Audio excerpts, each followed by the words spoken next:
안녕하세요. 오늘은 우리의 FST의 자회사 오로스 테크놀로지의 그 상장 관련한 수요 예측 결과가 공시가 나왔습니다. 그래서 그거 관련해서 같이 살펴보려고 영상을 준비를 했는데요. 일단 뭐 결과만 놓고 보면은 만족스러워요. 괜찮습니다.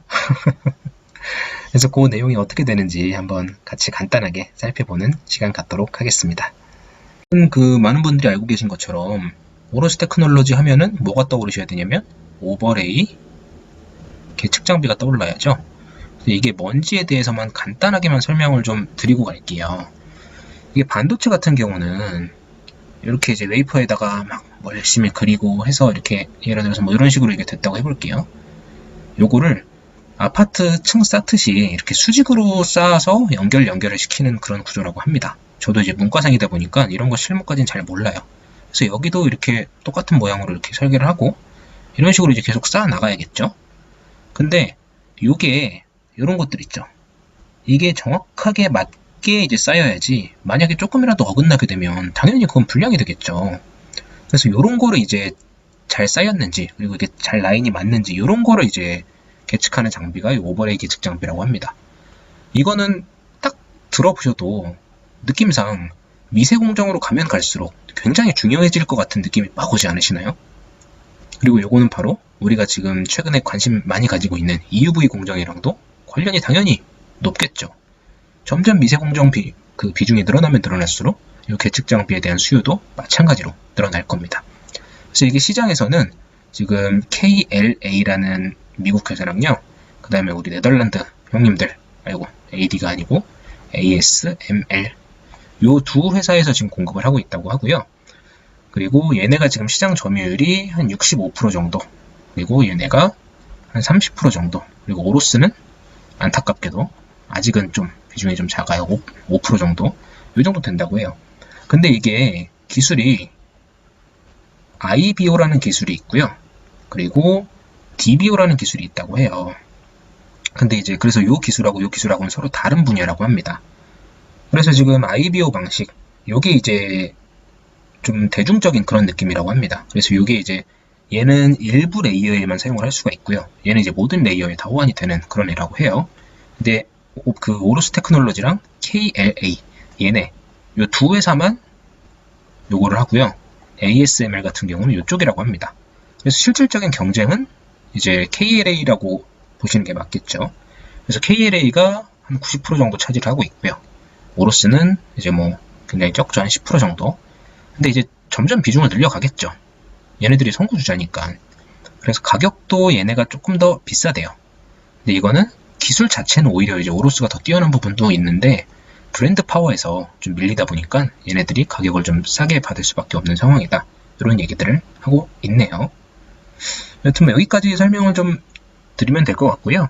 오늘 공시 내용이 어떤 건지에 대해서 같이 한번 살펴보도록 하겠습니다. 이게 오늘 올라온 그 공시예요. 그래서 여기 보시면은 경쟁률이 1260대 1입니다. 엄청나죠? 근데 이게 어느 정도 숫자인지 감이 안 오실 것 같아요. 근데 일단은 뭐 굉장히 잘 나온 편이다, 잘 나온 숫자다, 이 정도면은 굉장히 뜨거운 관심을 가지고 있을 뿐더러 이날 또 다른 회사까지 총 4개가 이제 청약을 하거든요. 그거 감안했을 때 이제 숫자가 뭐 기대 이상으로 나왔습니다. 제 개인적으로는. 그리고 이게 17,000원에서 밴드가 17,000원에서 21,000원까지 였는데 21,000원 이상 써낸 데가 100%예요. 그리고 21,000원 넘게 사겠다라고 얘기하는 게 요거 다 더하는 건 제가 머리가 나빠서 암산은 못하고요. 21,000원 써낸데 요거 빼면 한 98.7% 정도 되겠죠. 그러니까 공모가 밴드 이상으로 그냥 나는 무조건 사겠다 라고 지른 애들이 그 25,000원 지른 애들도 58%나 되네요. 그죠? 그러니까 굉장히 뜨거운 그거였다, 수요조사였다 라고 말씀드릴 수 있겠고요. 그리고 이제 의무보유 확약기간, 요거는 뭐냐면 사면은 여기에 들어가 있는 애들은요 한 달 동안은 못 팔아요. 그러니까 매도세가 안 나온다는 거는 상승 가능성이 굉장히 높다는 얘기겠죠. 그리고 얘네들은 마찬가지로 3개월 동안 못 파는 애들입니다. 그래서 이게 대충 한 37% 정도 됐더라, 그 의미로 받아들이시면 될 것 같고요. 그리고 요걸 통해서 공모 후에 이제 뭐 지분율이 어떻게 되냐면 원래는 이제 FST도 한 43% 정도 되고 이랬는데 공모가 생기면은 그게 좀 그만큼 희석이 되니까 얘네들이 지분이 좀 줄어들긴 하겠죠. 그래도 한 60% 이상 지분을 가지고 있는 그런 회사고요. 여기서 중요한 건 이겁니다. 요 유통 가능 물량. 유통 가능 물량이 한 14% 정도밖에 안 돼요. 이게 중요한 거예요. 나머지는 얘네들이 이거 상장했다고 뭐 팔 수 있는 그런 물량이 아니에요. 유통 제한 물량들. 왜 그러냐면 상장을 하면 상장하고서 6개월 동안 못 팝니다. 얘네들도 한 달 동안 못 팔고요. 3개월 못 팔고요.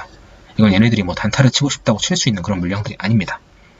그리고 우리 사주는 좀 세법 같은 데서 좀 혜택도 주고 막 그런 게 좀 있어요. 그런 대신에 예타 9월 1년 동안은 팔 수가 없다.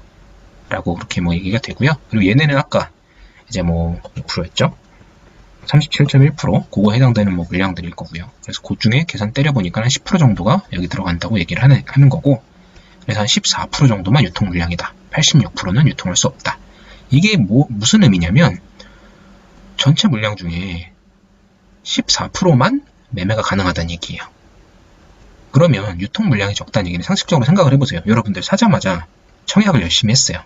그리고 경쟁률이 1200대 1이었죠 아까. 이래서 이제 받아봤자 몇 주 못 받아요, 일반인들은. 그런 상황 속에서 여러분들 상장하면 첫날 팔 거예요? 아니죠, 안 팔아요. 유통 물량이 14%밖에 안 되는데 그 중에 개인들 물량은 거의 안 판다고 보시면 됩니다. 그러면 결국에는 매도세가 안 나오고, 그렇게 되면 상승 가능성이 굉장히 높겠죠. 유통 물량이 좀 많다 보면 상대적으로 그 중에서는 그래도 땀만 먹는 사람들이 있을 수 있잖아요. 기관들도 이제 그냥 상따 딱 나오면 바로 팔아버릴 수도 있는 거고. 근데 이제 유통 물량이 적으면 적을수록 그럴 가능성이 낮다. 그래서 굉장히 우호적인 좋은 결과가 나왔다라고 말씀을 드릴 수 있겠습니다. 근데 이것만 듣고서는 감이 좀 잘 안 오시죠? 그래서 제가 다른 회사, 최근에 상장을 했던 2개 회사를 좀 같이 준비를 해봤어요. 한번 보여드릴게요. 일단은 이게 이제 레인보우 로보틱스라는 최근에 상장한 회사인데, 얘네들은 의무부여 확약이 이제 한 20%밖에 안 됐어요.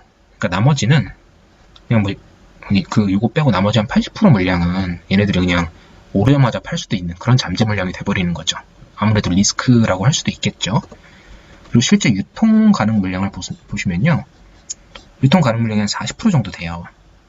그러니까 아까 오로스 같은 경우는 14%밖에 안 되는데 얘는 유통 물량이 40% 정도 됐으니까 오로스보다는 조금 이것도 나쁜 건 아닌데 조금 더 이제 좋지 않은 환경이었다라고 말씀을 드릴 수 있겠죠. 그리고 다음은 명신산업입니다. 명신산업 같은 경우는 경쟁률은 1200대 1 정도 됐고, 그 다음에 기관 투자자가 의무적으로 보유하는 비율은 미확약이 이제 한 52% 정도 되니까 이제 확약은 한 48% 정도 됐겠네요. 그냥 계산하기 편하게 50% 정도라고 말씀을 드릴게요. 근데 여기 보시면은 제가 유통 물량 그걸 못 찾았어요. 찾으면 찾는데 시간도 너무 늦고 제가 좀 너무 힘들어가지고 거기까지는 좀 약식으로 설명을 드릴게요. 보시면은 지금 기관 투자자가 68%를 가져갔거든요. 계산하기 편하게 한 70%라고 얘기를 할게요. 그러면 기관 투자들 70%랑 거기다가 미확약 물량 50% 하면은 한 35% 정도 되죠. 그러니까 35%는 기관들이 받아간 70% 중에 50%인 35% 정도는 그냥 첫날 바로 던져도 상관없는 거예요. 유통 물량이 일단은 35% 정도 되고 거기에다가 일반 투자자 20%까지 하면 한 55% 정도가 유통 물량이라고 말씀드릴 수 있겠죠. 그리고 우리 사주조합은 아까 말씀드린 것처럼 법적인 이슈가 있기 때문에 얘네들은 1년 동안 팔 수가 없습니다. 그럼 결국 55% 정도 유통 물량이란 얘기예요. 아까 오로스 같은 경우는 유통 물량이 14%밖에 안 되죠. 그러니까 3분의 1 수준이다. 그러니까 오로스 상장 같은 경우는 굉장히 좀 좋은 환경이다 라고 말씀을 드릴 수 있겠습니다. 제가 요거 결과 보고 굉장히 좀 흥분을 했어요. 기대 이상이라.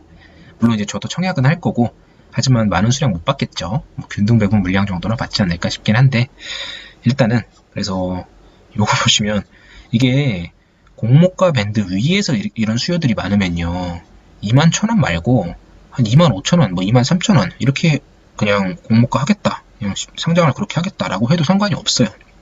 근데 오로스는 21,000원에다가 그냥 하겠다라고 오늘 발표를 했고요. 이것도 한번 차트로 한번 볼게요. 요게 이제 위에 게 명신산업 거고요. 밑에 게 명신산업 거고요. 이게 모회사 MS 오토텍 그래프예요. 그래서 당시 주가가 어떻게 움직였는지 한번 같이 살펴보겠습니다. 이게 공시가 아까 말씀드린 관련된 이제 수요 조사한 결과에 대한 공시가 요때 나왔거든요. 11월 26일 날. 그러니까 이게 지금 11월 26일 날 정확히 몇 시에 나왔냐면 제가 찾아보니까 3시 28분에 나왔어요. 그러니까 딱 동시효과 하고 있는데 갑자기 공시가 띵 뜬 거예요. 한번 다 찾아보시면 아시겠지만 이게 내용이 되게 많아요. 숫자도 많고. 그래서 2분 만에 볼 수 있는 양이 아닙니다. 그래서 그냥 끝나버렸어요. 그러고서 다음날 어떻게 됐느냐. 바로 상한가를 갔죠. 그리고 이렇게 뭐 주가 흐름 이렇게 쭉 가다가 언제더라 얘네가 12월 7일날 상장을 했고 첫날 상한가 치고 둘째 날 한 20% 정도까지 갔다가 상한가는 못 갔네요. 그랬다 다음날 이제 이렇게 빠지는 이유가 아까 유통 물량이 50%가 넘는다 그랬잖아요. 이게 이틀을 이렇게 가고 나서 개미들이 좀 똑똑해진 거예요. 어떤 사례가 있었냐면 보세요. 카카오 게임즈 상장하고 상한가 가고 2연상 가고 3연상 가나 하다가 못 가고 그냥 쭉 팔아서 그냥 다 던지고 그냥 도망가 버렸죠. 그리고 빅히트도 마찬가지로 얘는 상장하자마자 쭉 빠지고 떨어져 버렸죠. 그러니까 이제 개미들이 어떤 생각을 하냐면 적당히 먹고 빠져야 되나 이런 생각을 하게 된단 말이에요. 그래서 명신산업이 어떻게 됐냐면 둘째 날까지 오르고 이것도 상한가 못 갔지만 셋째 날에 뭐 최적 구간까지는 한 15%까지 빠지고 결국엔 종가는 10% 다음날 빠지고 하지만 결국에는 쭉 올라와서 투자 경고도 먹은 걸로 알아요. 제가 61,400원이면 몇 배야. 한 4배가 넘게 5배 조금 안 되는 수준까지 상승을 했다가 지금 조금 내려온 수준이죠. 어쨌든 요것도 이제 6,500원에 상장이 된 거예요. 처음에 거기에서 이제 따상이라고 하는 이유가 처음에 이제 올려놓은 동시효과 때 이제 올라오거든요. 그게 올려놓은 가격에 2배까지 최초 시초가가 될 수가 있어요. 그러니까 이제 그 오로스 테크놀로지 같은 경우는 21,000원이니까 처음에 이제 올라오는 가격이 42,000원까지 올라올 수 있습니다. 42,000원 당연히 될 거고요. 42,000원에서 상한가를 가냐 못 가냐 싸움인데 첫날은 갈 겁니다. 유통 수량이 너무 적어요. 42,000원에다가 30% 하면은 제가 좀 약간 수학이 약하지만 그래도 한 5만 얼마 되겠죠. 5만 몇천 원 이렇게 쭉쭉쭉 올라가지 않을까 일단은 그렇게 예상을 하고 있고요. 어쨌든 그래서 이제 이틀째부터 던지는 물량이 있는데 얘네들은 원래 더 이렇게 갈 애들이었으면 원래 더 먼저 갔어야 돼요. 근데 유통 물량이 많다 보니까 여기서 이제 딴 생각하는 개미들이 나오면서 점점 매도세에 의해서 좀 저항을 받았다라고 말씀을 드릴 수 있겠습니다. 하지만 이번에 오로스 테크놀로지는 유통 물량이 아까 몇 프로였죠? 13%였나요? 네, 14%. 이 정도밖에 되지 않기 때문에 요거는 확실히 좀 리스크가 적다라고 말씀을 드릴 수 있겠습니다.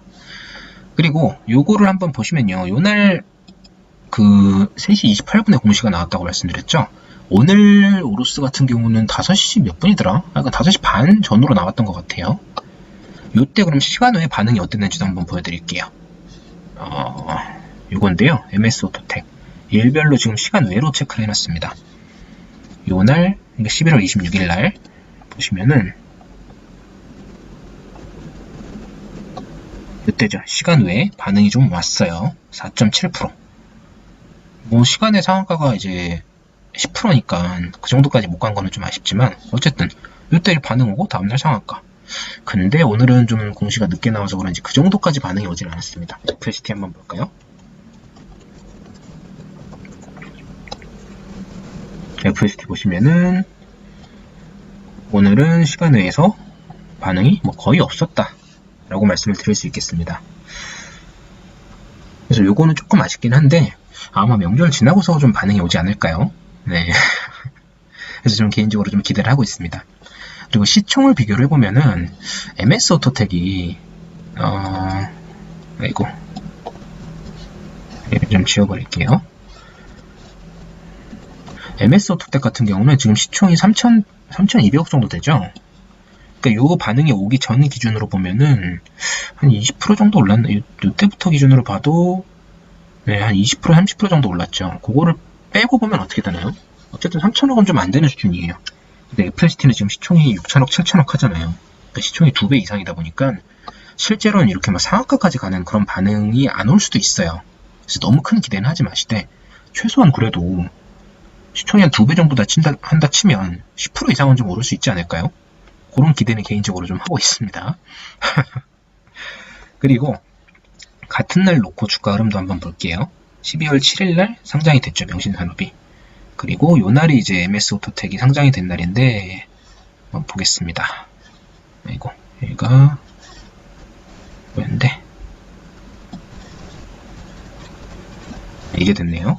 그럼 이제 상장하자마자 당일은 이제 한 8% 정도 상승을 했다가, 근데 이미 그 전에 반응이 좀 와버렸죠. 이미 상한가도 찍고, 그래서 이제 상장 당일은 오히려 뭐 재료 소멸이다, 뭐 이런 구실을 붙였을지 모르겠는데, 어쨌든 좀 많이 빠졌습니다.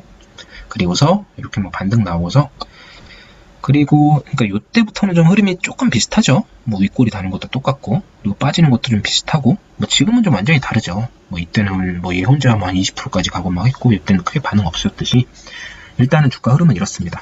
그래서 저는 개인적으로 그냥 뭐 지금 들고 있는 물량 뭐 팔 생각이 단 1도 없어요. 그리고 그렇기 때문에 이제 제가 뭐 상장을 했다고 해서 이렇게 던져버릴 생각은 전혀 없는데, 일단은 요 오로스 테크놀로지 상장 이슈로 FST 투자하시는 분들이 있다면, 그런 분들은 요 상장하기 전에 좀 반응이 오면 그때 적당히 이제 좀 드시고 미리 나가는 것도 하나의 방법일 것 같아요. 이때 이렇게 좀 재료 소멸이라고 많이 빠졌죠. 물론 이제 장기 투자하시는 분들은 상관없습니다. 보세요. 뭐 요때까지는 아직 못 올라왔지만 그래도 뭐 얘가 뭐 괜찮은 종목이라고 하면 계속 가겠죠. 뭐 이 지지라인 크게 뭐 해치지 않는 선에서 잘 지키고 있고요. 그래서 뭐 저는 아니지만 단타 차원에서 접근하시는 분들은 요런 흐름이 있었다라는 거 참고하시고, 그리고 이번처럼 뭐 이틀밖에 안 있었는데 바로 그냥 물량 던지고 이러는 현상이 나타날 수도 있습니다, 물론. 그런데 유통 물량이 굉장히 적기 때문에, 그리고 기관들 굉장히 반응이 핫했습니다. 그래서 이번에 FST 주주들께서는 좀 기대를 하셔도 되지 않을까라고 생각을 하고 있습니다. 그리고 이제 제가 투자하는 아이디어 중에 뭐 설명드린 영상들 있잖아요. FST 1, 2, 3. 그 중에 뭐 2부터가 좀 본격적인 FST 종목에 대한 설명이었는데, 거기에도 말씀드린 것처럼 똘똘한 자회사가 이제 2명 있습니다. 두 놈 중에 한 놈이 이제 상장을 하고, 아마 뭐 이솔이라는 회사도 머지않아 상장 추진을 할 거예요. 근데 어찌됐든 그 제 투자한 방향이 어긋나지 않고 이렇게 예상대로 잘 가고 있다는 거에 굉장히 기쁘고요. 이제 뭐 오로스 테크놀로지에 의한 반사 수혜도 좀 노릴 수 있을 거고, 그런 부분에 대해서 좀 같이 장기 투자하시는 분들 좀 이번 명절 웃으면서 그렇게 좀 보내실 수 있을 것 같습니다. 간단하게 살펴보는 정도니까 이 정도로 오늘 영상은 마무리하겠습니다. 감사합니다.